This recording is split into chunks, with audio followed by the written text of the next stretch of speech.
രാമചന്ദ്രാഭിഷേകം ശ്രീരാമചന്ദ്രാഭിഷേകം സീതയാ സഹിത രാമചന്ദ്ര രഘുവീരരാജ്യാഭിഷേകം ശ്രീനീലകണ്ഠാഭിഷേകം ആഞ്ജനേയ പരിസേവ്യൻ ധീരഭരതാഭിപൂജ്യൻ വീരലക്ഷ്മണ കുമാര ശത്രുഘ്ന സോദരാർച്ചിത പദാബ്ജൻ ശ്രീനീലകണ്ഠ ഹൃദയേശൻ രാമചന്ദ്രാഭിഷേകം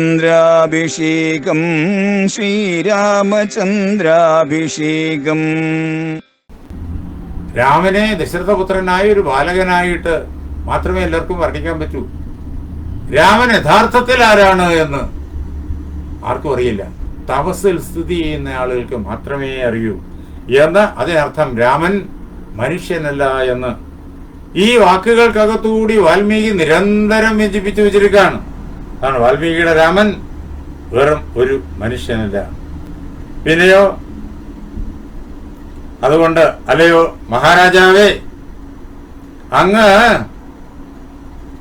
ധർമ്മലാഭം കൊതിക്കുന്നെങ്കിൽ, അങ്ങ് ധർമ്മിഷ്ഠനാണ്, ധാർമ്മികനാണ്, അങ്ങയുടെ വംശത്തിലുള്ളവരെല്ലാം അങ്ങനെയായിരുന്നു, അങ്ങനെയുള്ളതായ ധർമ്മലാഭം അങ്ങ് കൊതിക്കുന്നുണ്ടെങ്കിൽ, അതേപോലെ തന്നെ എന്നും നിലനിൽക്കുന്നതായ യശസ് അങ്ങ് കൊതിക്കുന്നുണ്ടെങ്കിൽ, കീർത്തി കൊതിക്കുന്നുണ്ടെങ്കിൽ, അല്ലയോ മഹാരാജാവേ, അങ്ങ് രാമനെ എന്റെ കരങ്ങളിലേക്ക് നൽകണം. ഇതാണ് അദ്ദേഹത്തിന്റെ അഭ്യർത്ഥന.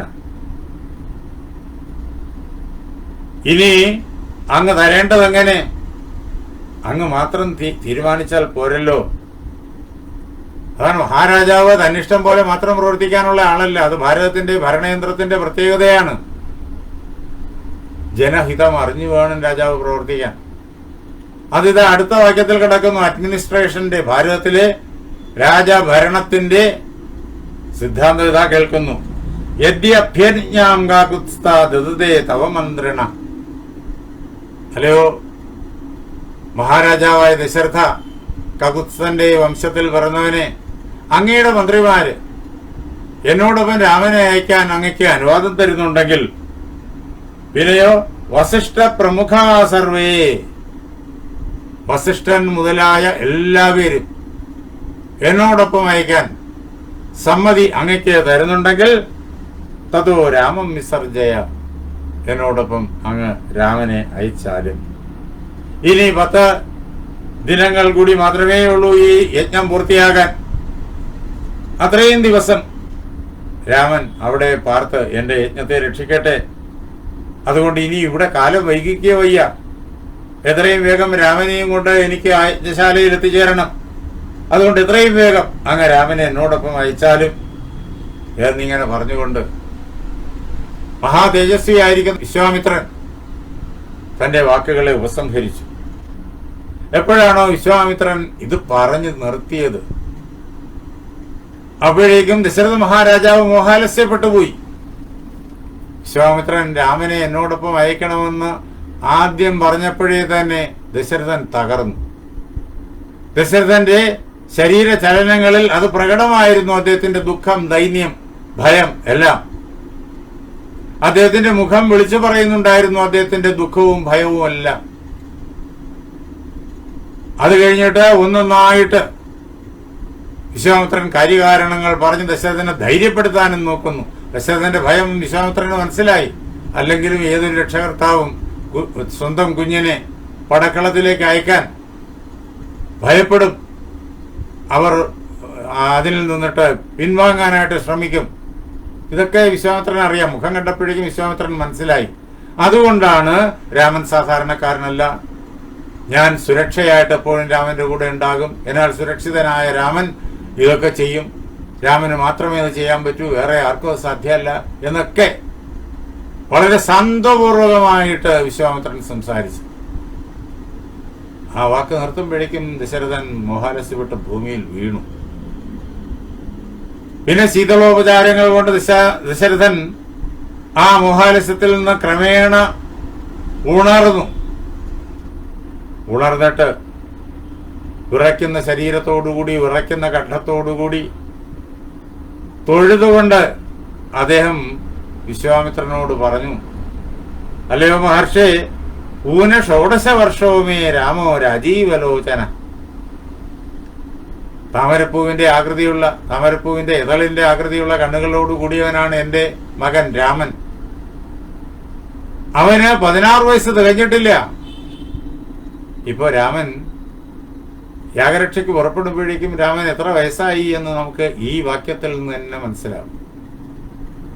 അധ്യാത്മരാമായണത്തിൽ ഇത്ര വിശദമായിട്ടൊന്നും പറയില്ല, കാരണം അതിന്റെ ആവശ്യമില്ല. അവിടെ അതിന്റെ ഇതിന്റെ എല്ലാം ആധ്യാത്മികമായ അർത്ഥതലം മാത്രമേ പറയൂ.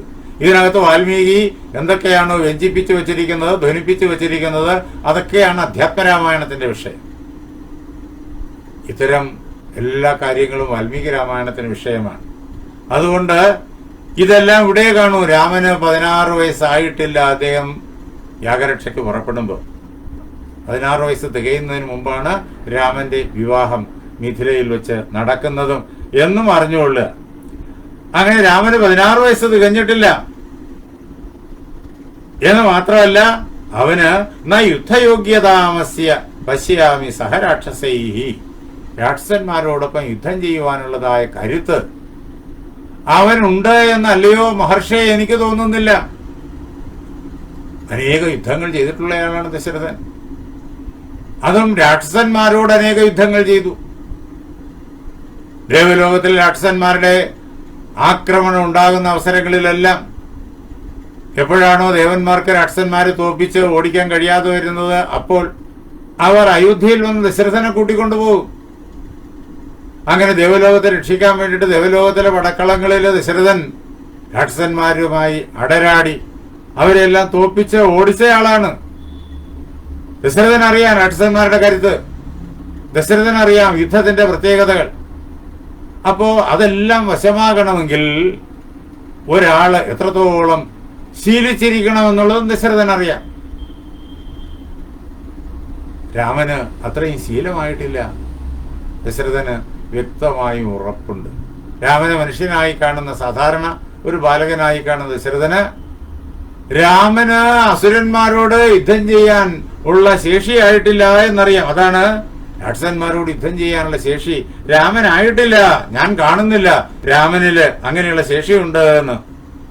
അതുകൊണ്ടല്ലയോ മഹർഷേ, ഞാൻ അങ്ങയോട് പറഞ്ഞ വാക്ക് പാലിക്കും. ആ ആശ്രമത്തെ രാക്ഷസന്മാരുടെ മാരീച സുബാഹുക്കളുടെ അതിക്രമത്തിൽ നിന്നിട്ട് ഞാൻ രക്ഷിക്കും. ഇയം അക്ഷൗഹിണീ സേന യസ്യാഹം പതിരീശ്വര. ഇതാ എനിക്ക് അക്ഷൗഹിണികളുണ്ട്, അതിന്റെ എല്ലാം ഈശ്വരൻ ഞാനാണ്, അതിന്റെ എല്ലാം സ്വാമി ഞാനാണ്, ഉടമസ്ഥൻ ഞാനാണ്, രാജാവ് ഞാനാണ്, സൈന്യാധിപൻ ഞാൻ തന്നെയാണ്. അനയാ സഹിതോ ഗത്വ യോദ്ധാഹം തൈർനിശാചരൈഹി. ഈ വലിയ സൈന്യത്തോടൊപ്പം ദേവലോകത്തിൽ അനേക തവണ ഈ സൈന്യങ്ങളെ കൊണ്ടുപോയിട്ടുണ്ട്. യുദ്ധത്തിൽ നല്ല പരിചയമുള്ളവരാണ്, രാക്ഷസന്മാരോട് യുദ്ധം ചെയ്തു തന്നെ നല്ല ശീലമുള്ളവരാണ്. താനും അങ്ങനെ തന്നെ. അവരെയും കൂട്ടിക്കൊണ്ട് ഞാൻ ആശ്രമത്തിലേക്ക് വരാം. അവിടെ വന്നിട്ട് ഈ വലിയ രാക്ഷസ സൈന്യവുമായി വരുന്ന മാരീച സ്വഭാവക്കളെ യുദ്ധം ചെയ്തിട്ട് അവരെയെല്ലാം ഞാൻ തകർത്ത് ഓടിക്കാം. അവിടെ നിന്ന് അങ്ങയുടെ യജ്ഞത്തെ ഞാൻ പരിപൂർണമായിട്ടും സുരക്ഷിതമായിട്ട് നടത്തിച്ചു തരാം. അതിനുവേണ്ടിയുള്ള സന്നാഹങ്ങളെല്ലാം ഒരുക്കാം. എന്റെ ഈ സൈന്യങ്ങളുണ്ടല്ലോ, അവർ നിസ്സാരന്മാരല്ല. ഇമേ ശൂരാസ്ത വിക്രാന്ത ഭൃത്യ മേ അസ്ത്രവിശാരദാഹ. എന്റെ ഈ ഭൃത്യന്മാര്, എന്റെ ഈ സൈന്യങ്ങള്, അവര് ശൂരന്മാരാണ്, മഹാപരാക്രമികളാണ്, അസ്ത്രവിശാരദന്മാരാണ്, ആയുധ പ്രയോഗത്തില് അങ്ങേയറ്റം നൈപുണ്യമുള്ളവരാണ്. അങ്ങനെയുള്ള പരിചയസമ്പന്നമായിട്ടുള്ള സൈന്യവുമായിട്ടാണ് ഞാൻ വരിക. യോഗ്യ രക്ഷോഗണേർ യോദ്ധം. രക്ഷാസുകളുടെ, രാക്ഷസന്മാരുടെ സമൂഹത്തോട്, അവരുടെ സൈന്യത്തോട് യുദ്ധം ചെയ്യാൻ എന്റെ ഈ സൈന്യം പരിചയസമ്പന്നമാണ്, ശക്തമാണ്, കരുത്തുറ്റവരാണ്. എത്രയോ യുദ്ധങ്ങൾ ജയിച്ചവർ. അവർ ഈ യുദ്ധവും ജയിക്കും. അങ്ങയുടെ യജ്ഞം നിർവിഘ്നമായി നടക്കും. ന രാമം നേതുമർഹസി. അല്ലയോ മഹാത്മാവേ, രാമനെ കൊണ്ടുപോകരുത്, രാമൻ ഇവിടെ നിൽക്കട്ടെ, അയോധ്യയിൽ നിൽക്കട്ടെ, ഞാൻ എൻ്റെ അക്ഷോഹിണിയോടൊപ്പം അങ്ങയുടെ കൂടെ അങ്ങയുടെ ആശ്രമത്തിലേക്ക് വരുന്നുണ്ട്, യാഗരക്ഷ ചെയ്യുന്നുണ്ട് എന്ന് ദശരഥൻ വിശ്വാമിത്ര മഹർഷിയോട് പറയുകയായിരുന്നു. പക്ഷേ വിശ്വാമിത്ര മഹർഷിയുടെ മുഖത്തിൽ യാതൊരു മാറ്റവുമില്ല. തന്റെ ആ അഭിപ്രായത്തിൽ അദ്ദേഹം ഉറച്ചു നിൽക്കുകയാണെന്ന് അദ്ദേഹത്തിന്റെ മുഖത്തിൽ നിന്ന് തന്നെ അറിയാം.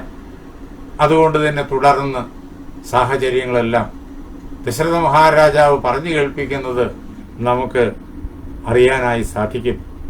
ബാലകാണ്ഡത്തിലെ 20ാമത് സർഗമാണിത്. നാളെ രാത്രി 8:30 നമുക്ക് ഇതേപോലെ ഒരുമിച്ചുകൂടാം. അവിടെ നമുക്ക് രാജാവിനെ കാണാം, അച്ഛനെ കാണാം, ഋഷിയെ കാണാം, ഗുരുനാഥനെ കാണാം, സൈന്യങ്ങളെ കാണാം, രാജ്യതന്ത്രം കാണാം, ധർമ്മത്തിന്റെ സൂക്ഷ്മ നില കാണാം, ധർമ്മം എങ്ങനെ പ്രവർത്തിപ്പിക്കണം എന്നുള്ളത് കാണാം. എന്ന് മാത്രമല്ല, രാമൻ എന്നുള്ള പരമാത്മാവിനെയും കാണാം. മനുഷ്യനായി വന്നിരിക്കുന്ന പരമാത്മാവ്, അവതാരം, ആ അവതാരത്തെയും കാണാം. ഇതെല്ലാം വാൽമീകി മഹർഷി ഓരോ വാക്കിനകത്തും ഒരു കൂട്ടി വച്ചിരിക്കുന്നു. അങ്ങനെയാണ് ഇതിന്റെ രചന.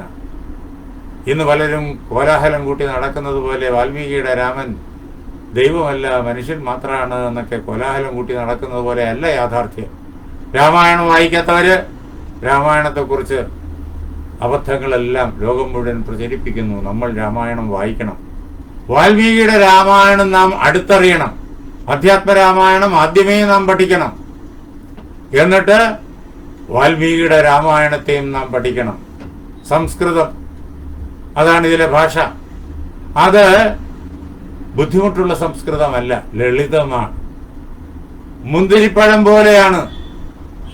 അങ്ങേറ്റം ലളിതമായിട്ട് നമുക്ക് അർത്ഥത്തെയും അനുഭൂതിയെയും പകരുന്ന മധുര കോമളമായ കാന്തപദാവലിയാണ് ഈ വാൽമീകി രാമായണത്തിലുള്ളത്. ഈ രാമായണം കുറച്ചു കാലം വായിച്ച് അതിന്റെ അർത്ഥം വിചിന്തനം ചെയ്ത് പഠിച്ചാൽ നമുക്ക് സംസ്കൃത ഭാഷയും നേരിട്ട് കിട്ടും വളരെ ലളിതമായി. വാൽമീകി രാമായണത്തിന് ധാരാളം വിവർത്തനങ്ങൾ മലയാളത്തിൽ ഉണ്ടായിട്ടുണ്ട്. പദ്യരൂപത്തിലുള്ള വിവർത്തനം ആദ്യത്തേത് തന്നെ, അത് നേരത്തെ പറഞ്ഞു, വള്ളത്തോളിൻ്റെതാണ്. ഗദ്യവിവർത്തനങ്ങൾ ധാരാളം വരുന്നുണ്ട്. ലീലാവതി ടീച്ചർ തന്നെ ഗദ്യത്തിലെ വാൽമീകി രാമായണം വിവർത്തനം ചെയ്തിരിക്കുന്നു. അനേകം പേര് വിവർത്തനം ചെയ്തിട്ടുണ്ട്. ഇപ്പോഴും ധാരാളം ഗദ്യ വിവർത്തനങ്ങൾ വാൽമീകി രാമായണത്തിന് ഉണ്ടാകുന്നുണ്ട്. ആ വിവർത്തനങ്ങളിൽ ഒന്നുകൂടി സഹായമായി സ്വീകരിച്ചുകൊണ്ട് ഈ വാൽമീകി രാമായണ ശ്ലോകങ്ങൾ വായിച്ചു പോയാൽ നമുക്ക് സംസ്കൃതവും ലഭിക്കും, രാമായണവും ലഭിക്കും, ബ്രഹ്മവിദ്യയും ലഭിക്കും. ഭാരത സംസ്കാരത്തിന്റെ മഹത്വവും നമുക്ക് അനുഭവവേദ്യമായി തീരും. പിന്നെ ഈ കള്ളം പ്രചരിപ്പിച്ച് നടക്കുന്ന തട്ടിപ്പുകാരുടെ വിദ്യകളൊന്നും ഈ ലോകത്തിൽ ചിലവാവില്ല. അതിന് വാൽമീകി രാമായണം ഭംഗിയായി പഠിക്കാനുള്ള സാഹചര്യം ഗുരുനാഥൻ നമുക്ക് നൽകട്ടെ എന്ന് പ്രാർത്ഥിച്ചുകൊണ്ട് എന്റെ വാക്കുകളാകുന്ന പൂജാപുഷ്പങ്ങൾ പാർവതീ പരമേശ്വരന്മാരുടെ പാദങ്ങളിൽ, ശ്രീരാമസീത ആഞ്ജനേയന്മാരുടെ പാദങ്ങളിൽ, എന്റെ ഗുരുനാഥനായ ജഗദ്ഗുരു സ്വാമി സത്യാനന്ദ സരസ്വതി തൃപ്പാദങ്ങളിൽ, എന്റെ പരമഗുരുവായ ബ്രഹ്മശ്രീ നീലകണ്ഠ ഗുരുപാദരുടെ പാദപങ്കജങ്ങളിൽ, നിങ്ങളുടെ ഓരോരുത്തരുടെയും ഹൃദയത്തിലിരിക്കുന്ന ഗുരുവിന്റെ പാദപത്മങ്ങളിൽ, ഭഗവാൻ വാൽമീകി മഹർഷിയുടെ പാദപത്മങ്ങളിൽ, ആ ധന്യമായ സങ്കല്പം കൊണ്ട് പവിത്രമായിരിക്കുന്ന നിങ്ങളുടെ ഹൃദയങ്ങളിൽ പൂജാപുഷ്പങ്ങളെന്നോണം സമർപ്പിച്ചുകൊള്ളുന്നു. ജയ് സീതാറാം.